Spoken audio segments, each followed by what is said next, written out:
Hello, Mike, prolific author of 75 titles. Absolutely delighted to be chatting with you, myself and Steve Evans here.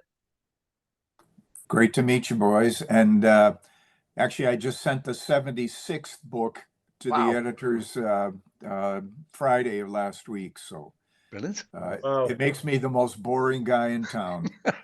I don't know. I think that's some achievement. It I doesn't do. matter whether it's short stories, long stories, whatever they may be. It's still an achievement to have 76 books out there, isn't it? Well, I've always been a good liar. Good lawyer or I'm liar? Liar. Got ya. Liar, sure it'll liar, come out in the pants on chat. fire. We'll see. So, how's Minnesota today? You get a We've bit got earlier a than us. lovely, cloudy, cool day. Starting tomorrow for the next 4 days, our temperatures will be 38 degrees Celsius. Ooh. Wow, lovely. That's how I'd like it, but we're a bit cooler than that. We're just about reaching 20 degrees if we're lucky, and it's a bit windy today as well. Oh, I hear you. And then we've been, I don't know if you get it on the news, although I think you've even had some effects of it from the fires in Canada, the smoke. Yeah. Yeah, So we've had a lot about it on the news. We've Yeah. had probably 40 days where we've had warnings out, and on a couple of those days, I mean, you can't see more than 100 or 200 yards, and then it's just like a major fog. Yeah, I can imagine It's it's crazy. been pretty rough over there. But Yeah. you have sort of the best of both worlds going back to Minnesota and Dublin, because you travel between the two and you've got a property in Dublin. So you know what the British weather can be like anyway at the best of times. Yeah, absolutely. And I'm over there a lot in the winter. My wife and I have a long distance marriage. She lives in Dublin, tethered with her family. I live here, tethered with my family. And we've been married 15 years. So I'm over there. And then once she's had enough of me, suddenly I find myself in the airport with my luggage, wondering what happened. So you're traveling a lot then, I assume, do you, backwards and forwards? Very Yeah. regular, every couple of months or every couple of weeks, or? It depends on the season and what we've got going. Right now, she's too busy for me. She's training for the Dublin Marathon, which I get. So I'll be over there in October, and then I'll be there in November and December and January, a couple of weeks at a time, and then back here, that type of thing. Right, okay. And while we're talking about Ireland, strange one for me, this. I was talking to Terry about it before. We've read that you play the bagpipes, which is a traditional Scottish instrument, in an Irish band. Explain a little bit about that. Well, the area I live in, including my family, were settled 160 years ago by a lot of Irish immigrants. People who were coming over from the famine. And in those days, it wasn't a state, it was still Indian territory. So my family who came over, and by the way, Ireland was probably glad to see the backside of them, but they came over and probably became wealthier in their wildest dreams because they ended up with 160 acres of farmland if they raised a family and just settled there for 2 or 3 years. Which they did. Anyway, so a large contingent of people who came from Irish ancestors. And then our band was started 64 years ago by Irish immigrants. And the band uniforms are based on the Irish Home Defense Forces, saffron kilt, black tunic, and we play Irish tunes. And then Scottish tunes and everything else on the bagpipes. So love doing it. Been doing it for a lot of years. Brilliant. Yeah. Mike, with you having an incredible, I was going to say 75, but now 76 titles spanning over the years. I think there's only been one other writer that we've chatted with who's so prolific. That was Delta James. Yeah. Familiar with her. She writes the romance with a twist. A lot of titles. Yeah, that's right. Yeah, Mike, we've chatted before this session now. On your website, MikeFaricy.com, you got a special offer for anyone who joins your mailing list. Do you want to tell us about that?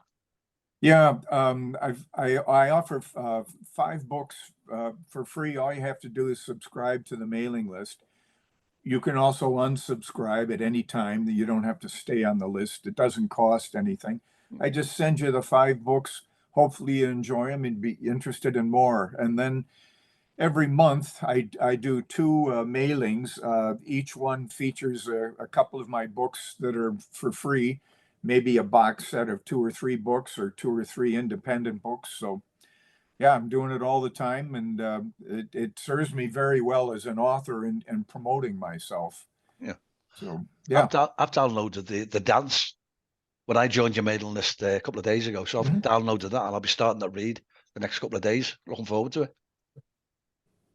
it's a work of genius. I believe you. I'm looking forward to it. Great. Yeah. So you've got several award-winning novels as well, haven't you? So what sort of genres have we got mixed in there? Is the different ones? Because you've got Dev Haskell books, Corridor Man books, Jack Dillon, is it? Jack Dillon Dublin Tales books. So there's a bit of a variation going on there. Are they all similar, or are they?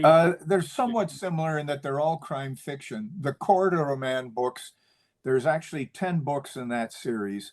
I haven't added any more. Those are they're a bit dicey. Some hardcore crime, some violence in there. A couple of people are dying in every book, and it's been a good series for me. But then the Jack Dillon Dublin Tales series and my Dev Haskell series are more laid back. Yeah, there's still some crime, obviously, but it's not. The violence is subdued somewhat. In my Dev Haskell tales or Dev Haskell books, that's my most popular series, and I've got, well, with the new one that just went out to the editors, that'll be 36 books in that series.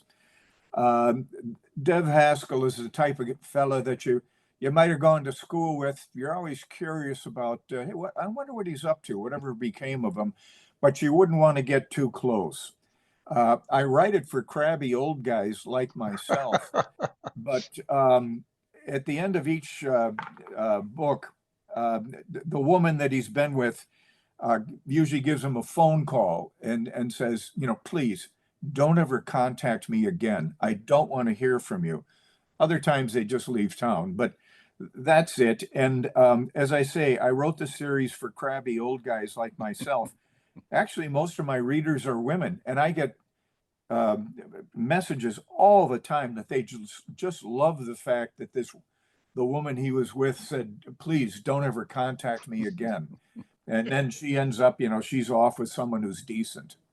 So he hangs at a normal neighborhood pub called The Spot, and there actually is a pub like that in town here.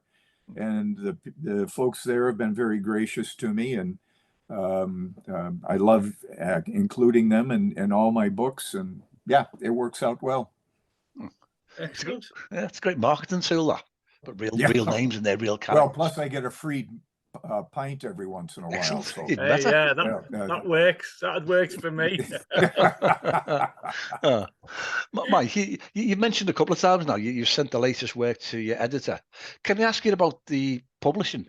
You've gone down the indie road for publishing? Have you been through the painful experience of trying to connect with a traditional publisher? I did. My first 6 books, and at the time I wrote them, I still had young kids at home. So like anyone with kids and you're working full time, I mean, the books were written before sunrise or well after sunset. And, cranking them out, I did about 1 a year. In those days, it's a little different now in that, I used to have to mail out a query letter, 2 paragraphs about the book. The 3rd paragraph was 2 sentences about me. And you'd mail those out, and they had to go out with a stamped envelope inside, so I could get my rejections quickly. I'd mail out 60 or 70 of these things to publishers and get all the rejections, fine. Usually it wasn't even a personal note. It was just a pre-printed card that they stuffed in the envelope that said no. Okay. So on the 6th book, I'm looking at my rejections, and I get this envelope, and it's the envelope I sent, and it's stamped on the front, return to sender. And it's to one, in those days, one of the big 5 publishers in New York City. I mean, this is the major leagues here I'm trying to get into. Yeah. And I turn the envelope over, and it hasn't been opened.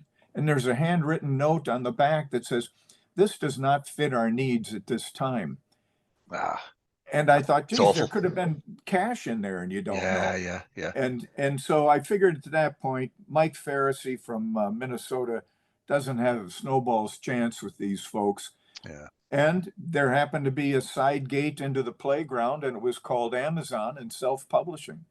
So I started there and have continued in that. All my books are self-published. They're on Amazon currently, and since I started there, they're all on Amazon's Kindle Unlimited program. So if you sign up for that, you can download my book, read it for free. Yeah. I get paid based on the pages read. Yeah. So, yeah. You've got the paperback and the Kindle. Have you done any audio books, Mike? No, I'm getting involved with that right now. I'm talking to 2 promoters on audio, and I'll be doing that. That's the next big thing. Yeah. Absolutely. Yeah. And I would also say I'm a step or 2 behind. I should have been doing this a couple of years back, but I haven't. And one of the things with all the books I have in the series, I'm looking for someone, the same person who would over a period of time do 36 or 40 books. So hopefully that's a little marketing advantage. Definitely. This could be good. Yeah. You know, I looked at doing it myself, and the more I talked to people and listened to audio, the more I had a bad idea. You need the top of the range kit, very expensive recording kit. It's got to be perfect before Audible or the big companies will look at it. Yeah, you need a sound studio. And, you know, I'm thinking of doing it here, and that's great for this, but no, not there. And the other thing is the voice, and, you know, suddenly you're looking at it and reading out loud, and I'd say after about the 3rd day of doing it for an hour, I'd probably be coughing and have a raspy voice, and, you know, it just, no, bad idea. Yeah, professional. Better if I sit here and just type on the keyboard and remain boring. Yeah. Tell you what, that's really poor from a publisher. That's horrible, isn't it? Yeah. The way they've done that, I think. Well, you know what? It was a real wake-up call, and that's the gig. And I know some people who've done very well going through traditional publishing. So I don't mean to badmouth them at all. That is simply my experience. And it forced me into self-publishing, and that has worked very well for me. Yeah, I understand why you've gone down that route after that, you know, but why couldn't they just have a bit more respect for you and answer it properly, you know, rather than just throw it back in the post? I think that's terrible. They're probably getting 100 letters a day, you know. Yeah, I know, but, you know. Hopefully, I get what you're saying, but at least he replied. Over the years now, I have been contacted. I usually get contacted a couple of times a year now by some company who'd love to take my books, and I write a polite letter back, but say no, thank you. Yeah, it's nice of the foot on the other shoe. God bless. And I wish them the very best. Do you know what? I wish that J.K. Rowling would have sent an original Harry Potter to the same publisher who sent him back. With some good justice. Oh, she's like so many people who are very successful from publishers. She's got a laundry list of places that said no, and that's right. You know, frame those rejections, and then I have to say, early on, a pal of mine, he's out in California, a former cop, he writes crime fiction. He was putting together you had to write a short a book, and he was going to add 6 or 7 of them, and then we'd be paid through the royalty system through the publisher, which he did, and it's a nice book, and everyone's books in there are nice. I have my my royalty check from the other year. It is 12 months, and I get $1.28. Bloody hell. Yeah, so just a reminder to me. Yeah, you're doing the right It was a thing. bit, Yeah, it was a bit like Emma's, wasn't it? She had one That's for true, about yeah. 68 pence or something. Yeah. yeah, Oh, dear. exactly. You know, I can't even buy a pint for that. So No, you Oh, dear. can't, can you? Yeah. But we were just talking about J.K. Rowling, for example. What type of fiction do you enjoy reading yourself, or do you get a chance to read yourself? yeah, I most of the stuff I read, fiction-wise, is crime fiction. Yeah. I'm the type of person, when I find an author I enjoy, I start at the beginning and go through, and you know, many of them are standalone novels, but I just read one after the other. I will say this about J.K. God bless her. She taught a complete generation of young children, I'm talking 9 and 10, who read very thick printed books. Yeah, true. And they're just on to the next one. So really, God bless her. Just a whale of a good job. Yeah. Absolutely, yeah. Yeah. I crime fiction myself. That's Michael Connolly. I've got a whole bookshelf Sure. full. Bosch books. Bosch and his brother, the Lincoln lawyer, or stepbrother. Yep. And have you watched the videos? I have indeed. The excellent series on Netflix, The Lincoln Lawyer. The guy, I think he's a Mexican actor. What his accent's slightly Mexican. Absolutely superb. I think it's better than the Bosch series that was on Amazon. Yeah, and that was a very good series. Excellent, Is a very good series. Yeah.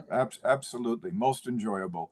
Yeah. That's I'm looking at that down the future, but I'd love it to be able to connect with someone and do a series. So if they're listening, by all means, I'll pay for you to come over and talk to me. Oh, yeah.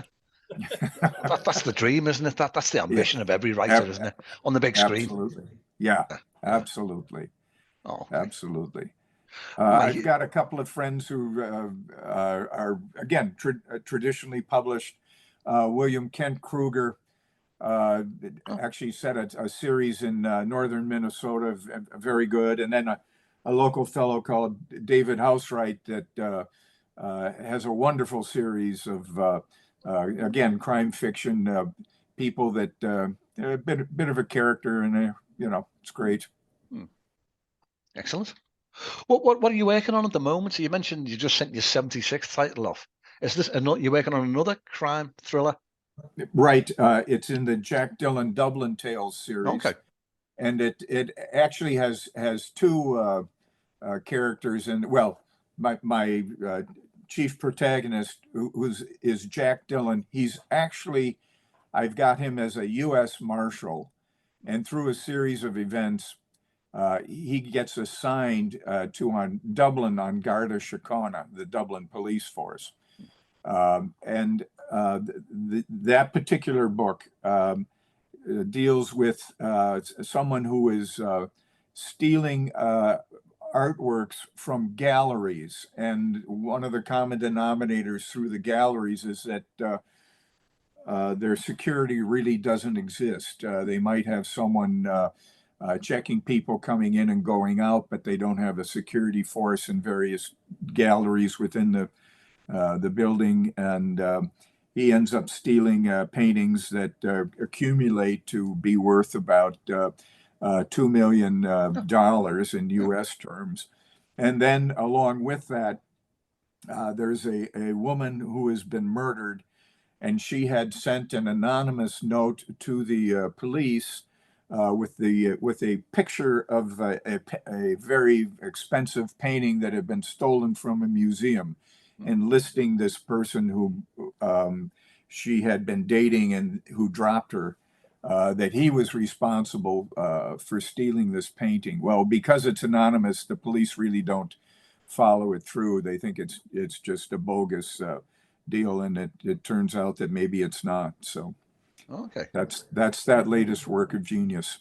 That's a great teaser, really is. Yeah, hopefully. Yeah. You know. So, Mike, where do you get your ideas for these stories and the characters from? I mean, you've mentioned that you've some from the pub. You put people in from the pub or the name of the pub, the spot.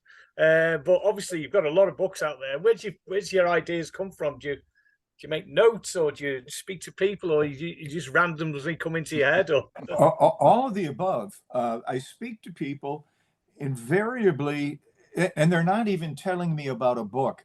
We're talking about something else, and they'll say something like, I used to work with this person, or I went to school with this person, and then they tell some bizarre tale, which we all have about ourselves and someone else.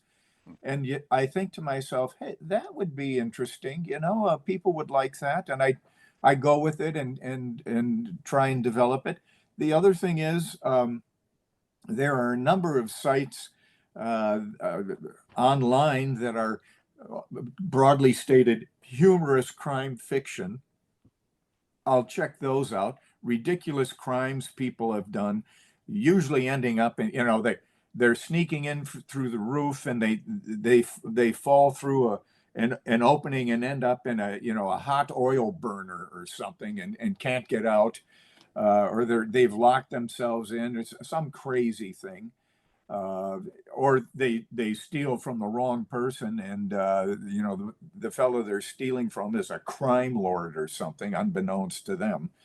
So all those things come into play. There's plenty of information out there, and I'm blessed to have it available. Okay. I think with trips to Ireland, I found I've had frequent trips to Ireland. The great storytellers, I find, sitting in a pub with someone in Dublin, you go in as a stranger, and you're best friends, within half an hour. You're hearing people's life stories, and they're just natural storytellers. Yeah.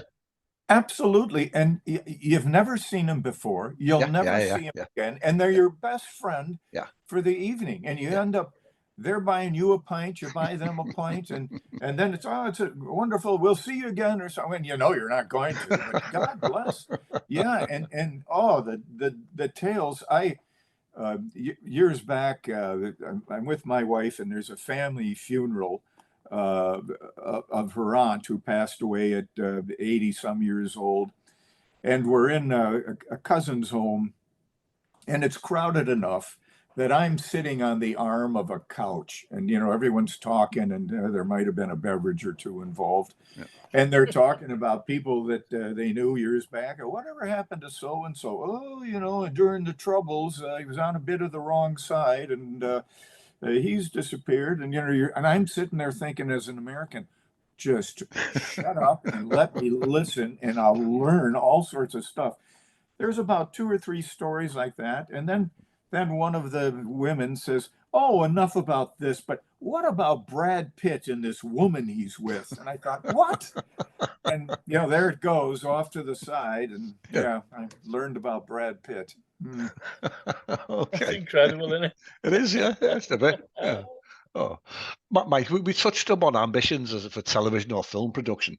I think we've talked to a few writers, and they've suggested that to get in touch with a film company, you need an agent. But on the flip side of that, we've heard that if you connect, for instance, through social media with a film director or with a screenwriter, if you get that sort of halfway to a production company, you can have agents banging on your door. Can I be your agent? Well, and I think as you're saying that, my memory is that you do need an agent in that end of the, if I can say broadly stated, the industry. Yeah. My sense is that in that industry of call it film work and TV series and things like that, that you do need an agent to represent you. It's very thin ice on going out there alone. There might be the oddball time that someone would connect with you and say, I've read all your books, I'd love to do this. I've had a couple of people do that, but I've checked on them, and I remember one of them was a plasterer, plastering walls and stuff, and he was going to get into making movies. And I thought, well, stay in touch, and if you get there, let me know. If not, there's a back garden wall to plaster. Yeah. Yeah. Just It's a strange, delightfully strange business. Sometimes it drives me crazy, and it's changing all the time. Yeah. All the time. Yeah. It wasn't that long ago that audiobooks didn't exist. True. And now they're a major percentage of the market and growing by 20 and 25% a year. Yeah, Just there's been amazing. sort of mini revolutions with Amazon opening the doors for so many people. Audible. Now we've got A1 as well. And that, in theory, is putting every writer, every actor, every screenwriter under threat. You know, film Yes. companies, they can make a film starring Brad Pitt when he was 12, Robert De Niro when he was 24. Who needs actors? Who needs the writers? Yeah, it's very frightening. I just came from a conference this past week over in Tennessee, and that was one of the points everyone was talking about. There are some hopes that I'll use Amazon as an example, that they would moderate and not allow that sort of stuff. And if it did get on there, that eliminate. That's a big hope. Yeah, But, they want money. They want money. Yeah, regardless. and right now, I mean, the comments were, if you're reading something or listening to something that's AI, you probably know it. You'll pick up on it. No, But that's right now. No What's emotion. it going to be like in 12 or 24 months? Yeah, true. It can't be a long period of time before they get it back or copy all of your interviews and suddenly you've got that's true. The words and the accents and everything else and the tone. Yeah. Yeah, it's a bit scary, isn't it? It's very concerning. Yeah. And then at some point, all I can do is sit down and start tapping keys and get back to putting the next book out. Yeah. When you're on the mechanics of your writing, when you're writing books or you're putting all your ideas down, do you have post-it notes, or do you have a diary with you all the time, or a book, or is it all in your head? Or sort of all of the above. Wherever I travel, I've got a notebook with me, including one in my billfold. I don't do a formal outline. I make some notes, a line of this and that, some names of individuals in the book, and then I'm adding to that as I go along. And oftentimes at the beginning of the day, I don't know what's going to be happening until the end of the day. And somehow it seems to fall together. It's a very enjoyable process, although I work very hard at it. I shoot for a goal of 2,500 words a day. Oftentimes I'm doing 3,000 and once in a while 4. And then there's the day where I've done that and come back. And the first thing I do the following day is read what I wrote the day before and adjust that. So that's as I say, I'm the most boring person in town. So I guess then, from what you're saying, that you plot your books, do you, rather than seat of your pants type stuff? Loosely plotted. Yeah. Yes. Mm-hmm. Okay, fair enough. And there's always, and no one's more surprised at some of the things that happen than me. Yeah. It just comes up and I think, oh, that is a good idea. Yeah. Cool. Yeah. Mike, can I ask you a final question from me? What social media are you using? We've mentioned you got your MikeFaricy.com website. Are you using TikTok, Twitter? I've seen we've connected on Facebook, but are you using any other? I was on Twitter. I've been off there for the better part of a year. It just went in a direction that really I'm not interested in. Yeah. I post some general things on Instagram, nothing specific. And then there's, of course, Facebook and my my website. What I do as far as Facebook goes, I never ever post anything political because you're going to upset 50% of the people out there. So I don't need to. A couple of jokes to fool people into thinking I'm a nice guy. And something promoting one of my books. Maybe it's a freebie, maybe it's something that's in pre-release or just released. So general info. Okay. And then fortunately, having the good fortune to talk to people like yourselves. Yeah, you're very welcome. Well, thank Yeah. you. That's Well, great. thank Yeah, you yeah. very much. Yeah, Yeah. it's great. Well, finally, from me, time is pushing on. What advice would you give to someone who's going to write a book for the first time and comes up to you tomorrow and says, Mike, help me out. What's the best approach? You know what? Do what you enjoy. Don't kill yourself. Work at it. Stay at it. Try and do something every day. Maybe that's 100 words. Maybe it's 1,000, but just keep at it. And don't be afraid to adjust. Don't be afraid to change. And continue and write what you enjoy. Absolutely. Yeah, actually, I think we've heard that one a lot about write something yeah. you're knowledgeable about and you enjoy it. And you're halfway there. Yeah. True. Yeah. Yeah. Absolutely. Or maybe not halfway there, but yeah. Good advice. Yeah. Excellent advice. Yeah. But Mike, on that note, time has caught up with us. But it's been a delight chatting with you, and let's keep in touch as we have been doing. I would love to, and thank you so much. Really appreciate it. Great talking with you. Thank you very much, and best to all your listeners. Thank you. Thank you very much. That's great. Yeah, really enjoyed it. Thank you. Yeah. Yeah. Well, cheers, Mike. Cheers and enjoy, and have a pint. I will do. Hey, all right. I'll do later. Thank